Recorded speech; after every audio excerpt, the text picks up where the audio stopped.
Hi friends, எல்லோரும் எப்படி இருக்கீங்க? இன்றைக்கி நம்ம சிந்து சிங்கிங் கிச்சனில் சில்லி பரோட்டா எப்படி வீட்டிலே செய்கிறதுன்னு பார்க்க போகிறோம். வாங்க எப்படி செய்கிறதுன்னு பார்க்கலாம்.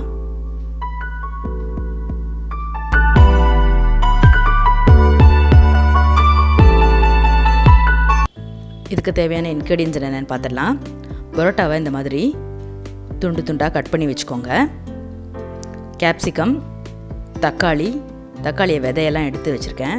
வெங்காயம், இஞ்சி பூண்டு paste, tomato sauce, soya sauce, red chilli sauce, salt கொஞ்சமாக, கருவேப்பிலை.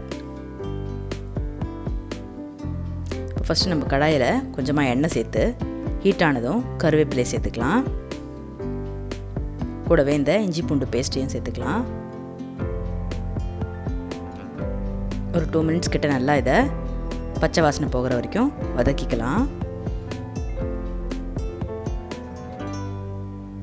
இப்போ நெக்ஸ்ட் நம்ம இங்கே க்யூப்ஸாக அரிஞ்சு வச்சுருக்கிற வெங்காயத்தை சேர்த்துடலாம்.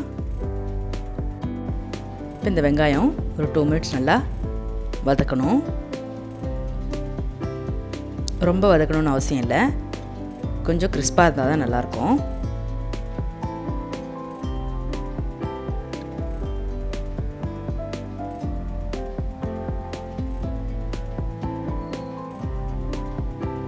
இப்போது ஓரளவுக்கு வெங்காயம் வதங்கிருச்சு. நெக்ஸ்ட் நம்ம தக்காளியை சேர்த்துக்கலாம்.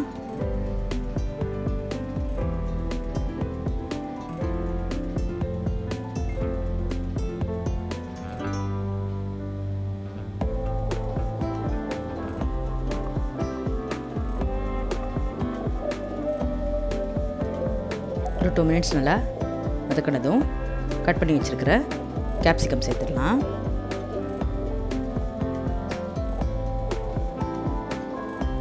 இந்த வெஜிடபிள்ஸ்லாம் ரொம்ப வதங்க வேண்டாம், ஓரளவுக்கு வதங்கினா போதும். அப்போ தான் உங்களுக்கு சாப்பிடும்போது நல்லா கிறிஸ்பியாக இருக்கும்.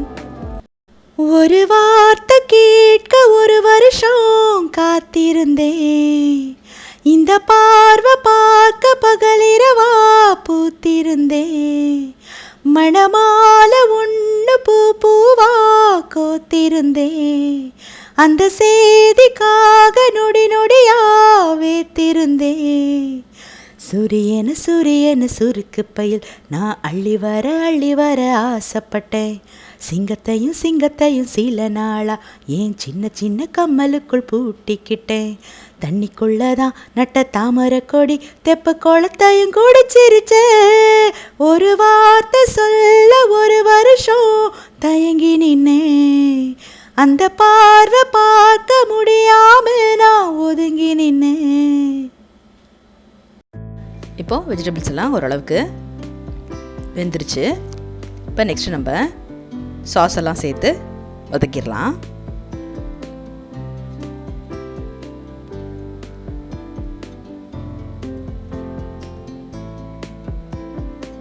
ஃபஸ்ட்டு கொஞ்சமாக தேவையான அளவு உப்பு சேர்த்துக்கலாம். நெக்ஸ்ட் நம்ம எடுத்து வச்சுருக்கிற சோயா சாஸ், டொமேட்டோ சாஸ்,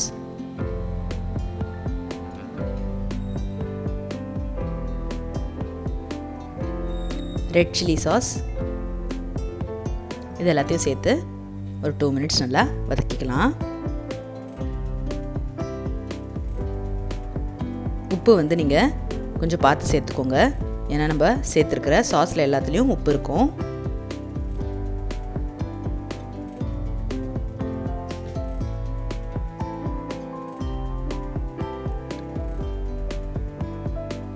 இப்போ நெக்ஸ்ட் நம்ம இங்கே கட் பண்ணி வச்சுருக்கிற பரோட்டா எல்லாத்தையும் இந்த மசாலாவோட சேர்த்து நல்லா மிக்ஸ் பண்ணிக்கலாம்.